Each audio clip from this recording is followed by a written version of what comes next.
Assalamualaikum warahmatullahi wabarakatuh. Halo sahabat sains, bertemu lagi dengan saya. Pada video kali ini kita akan membahas tentang sistem gerak pada manusia. Sistem gerak pada manusia terdiri atas sistem rangka, sendi, struktur dan fungsi otot manusia.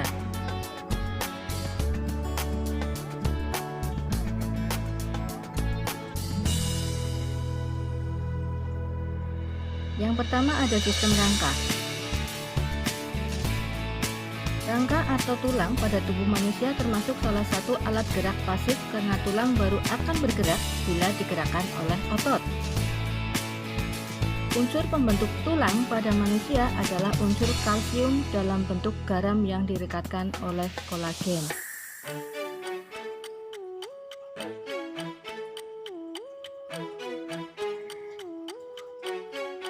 Fungsi sistem rangka bagi tubuh manusia.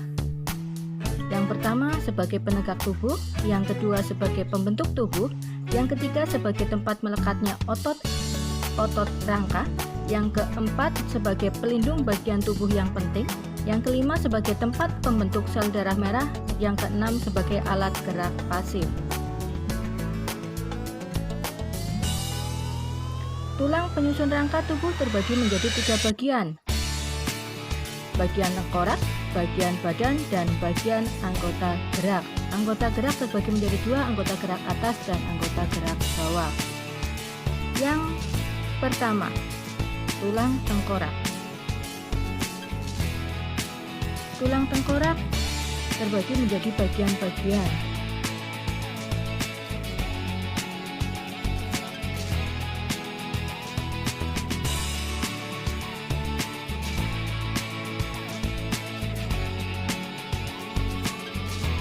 Ada tulang ubun-ubun, ada tulang kepala belakang, tulang pelipis, tulang baji, tulang pipi, tulang rahang bawah, tulang rahang atas, tulang hidung, dan tulang dahi.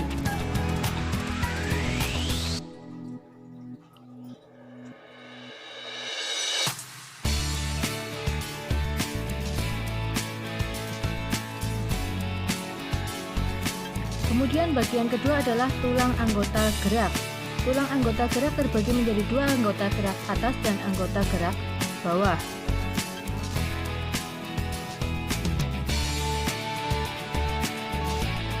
Bagian yang ketiga ada tulang badan.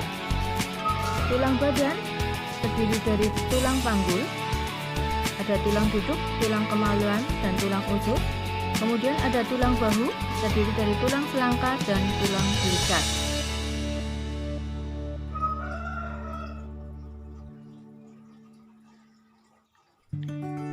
Kemudian bagian tulang rusuk terdiri dari rusuk sejati, ada tulang belikat, ada tulang selangka, kemudian ada tulang rusuk palsu dan tulang rusuk melayang. Juga terdapat tulang dada. Ruas-ruas tulang belakang juga terdiri dari 7 ruas tulang belakang, 12 ruas tulang punggung, dan seterusnya.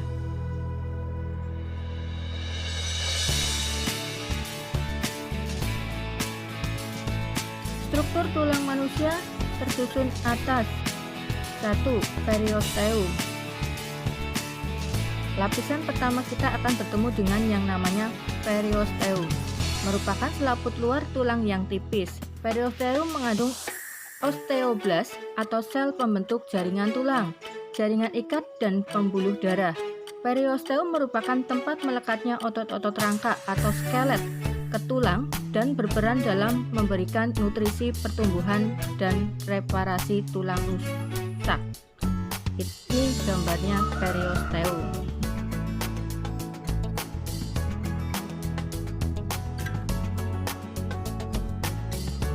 Yang kedua ada tulang kompak.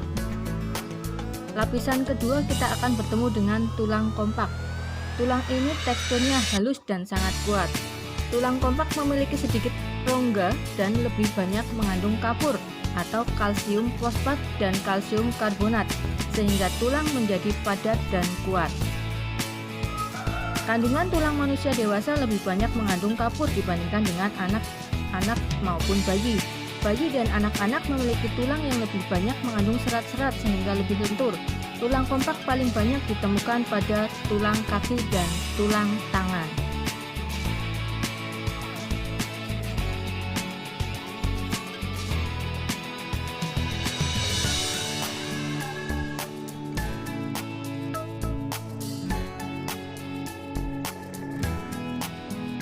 Yang ketiga ada tulang spons. Lapisan ketiga ada yang disebut dengan tulang spongiosa. Tulang spongiosa memiliki banyak rongga. Rongga diisi oleh sumsum merah yang dapat memproduksi sel-sel darah. Tulang spongiosa terdiri dari kisi-kisi tipis tulang yang disebut trabekula.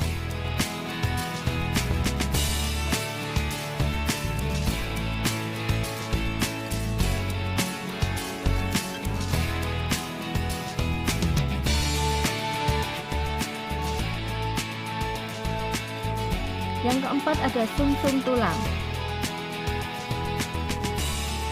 Lapisan terakhir dan merupakan lapisan paling dalam adalah sumsum tulang. Sumsum tulang wujudnya seperti jeli yang kental. Sumsum tulang dilindungi oleh tulang spongiosa. Sumsum tulang berperan penting dalam tubuh kita karena berfungsi memproduksi sel-sel darah yang ada di dalam tubuh.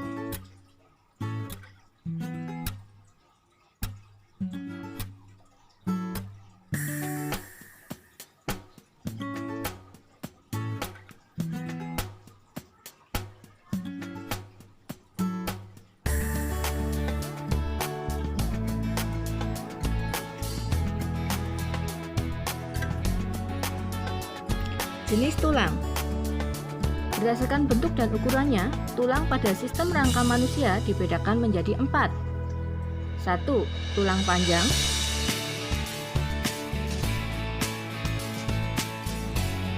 2. Tulang pipih. 3. Tulang pendek. Dan 4. Tulang tak beraturan.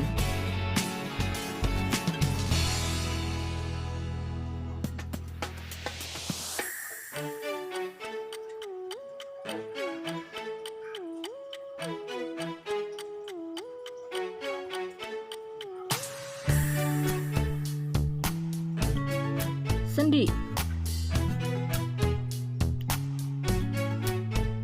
Sendi merupakan bagian dari alat gerak manusia. Sendi adalah hubungan antar tulang lain yang saling berdekatan. Berdasarkan timbul tidaknya gerakan, sendi dikelompokkan menjadi 3. Yang pertama ada sinartrosis atau sendi mati, hubungan antar tulang yang tidak memungkinkan adanya gerakan. Contoh, hubungan antar tulang pada tengkorak yang dihubungkan oleh jaringan ikat atau sutura.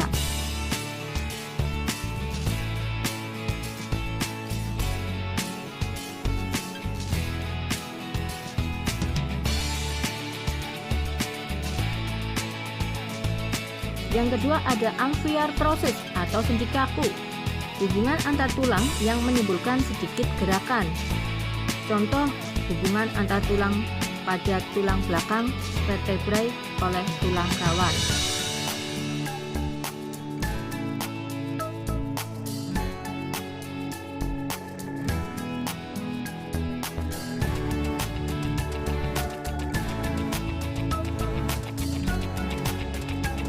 Yang ketiga ada diartrosis atau sendi gerak, hubungan antar tulang yang memungkinkan adanya gerakan. Diartrosis terbagi menjadi beberapa macam.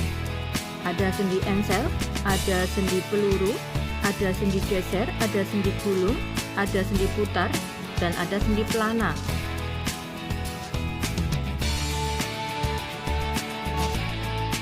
Yang pertama ada sendi peluru atau sendi lesung.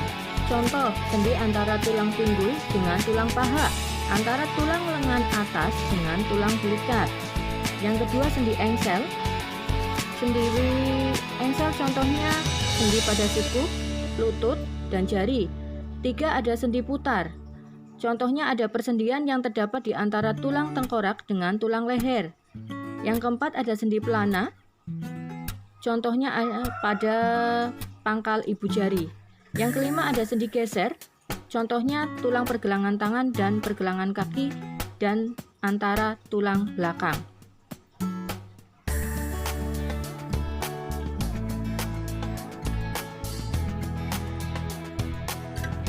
Gangguan dan kelainan pada tulang. Yang A ada kelainan akibat penyakit, yang B kelainan pada tulang karena kecelakaan, misalnya patah tulang, fraktura, retak tulang, fisura, dan memar. Yang ketiga C ada osteoporosis atau kekurangan kalsium. Yang berikutnya ada rickettsia atau kelainan tulang karena kekurangan gizi. Yang kelima ada artritis, penyakit sendi. Kemudian yang terakhir ada kelainan karena sikap tubuh yang salah, yang terbagi menjadi 3, ada lordosis, kifosis, dan skoliosis. Lordosis tulang belakang bagian leher dan punggung terlalu membengkok ke depan. Kifosis tulang belakang bagian punggung dan pinggang terlalu membengkok ke belakang, sedangkan skoliosis tulang belakang terlalu membengkok ke samping kanan atau kiri.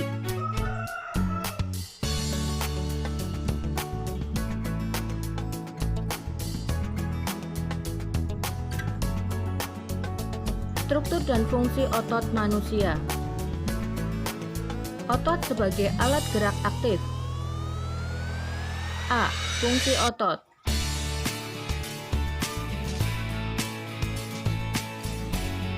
Tanpa otot, tulang dan sendi di tubuh tidak memiliki kekuatan untuk bergerak. Gerakan terjadi karena ada kerja otot. Otot adalah jaringan yang dapat berkontraksi atau mengkerut dan relaksasi mengendur. Ciri otot saat berkontraksi atau bekerja, mengeras, memendek, membesar. Ciri otot saat berelaksasi atau beristirahat, mengendur, memanjang, mengecil. Contoh otot kontraksi dan relaksasi. Ada otot bisep dan otot trisep.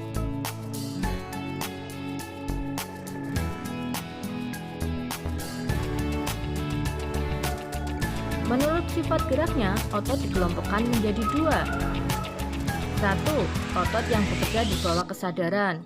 Otot yang kerjanya dikendalikan secara sadar.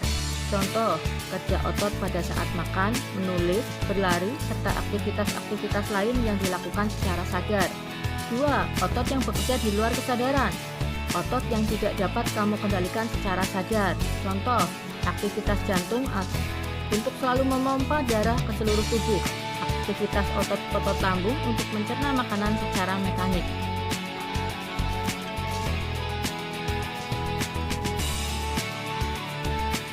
Tiga jenis jaringan otot. Pertama ada otot rangka, disebut juga sebagai otot lurik, otot yang paling banyak di dalam tubuh atau otot daging. Otot rangka melekat pada tulang dengan perantara tendon. Tendon adalah pita tebal berserabut dan liat yang melekatkan otot pada tulang. Otot rangka tergolong otot sadar. Otot rangka cepat berkontraksi dan cepat lelah. Yang kedua ada otot polos. Otot polos terdapat pada dinding organ dalam seperti lambung, usus halus, rahim, kantung empedu, dan pembuluh darah. Otot polos berkontraksi dan berelaksasi dengan lambat. Otot ini berbentuk gelendong dan memiliki sebuah inti pada tiap selnya.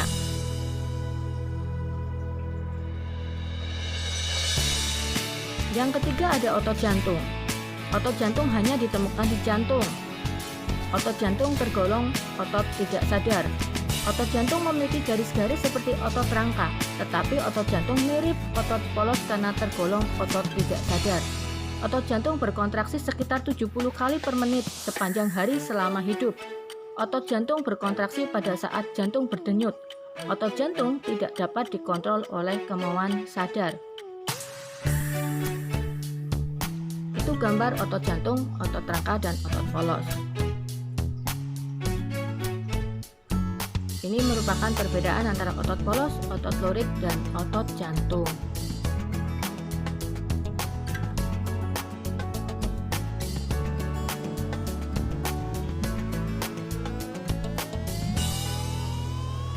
Gangguan pada otot.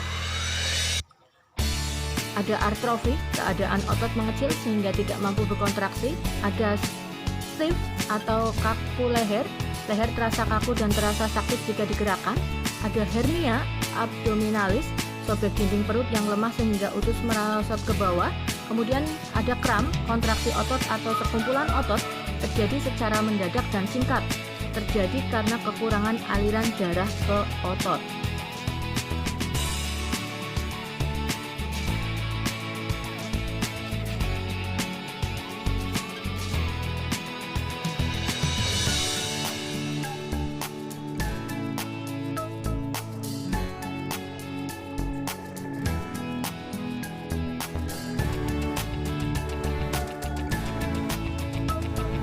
Demikian tadi video pembelajaran tentang sistem gerak pada manusia. Sekian dan terima kasih. Wassalamualaikum warahmatullahi wabarakatuh.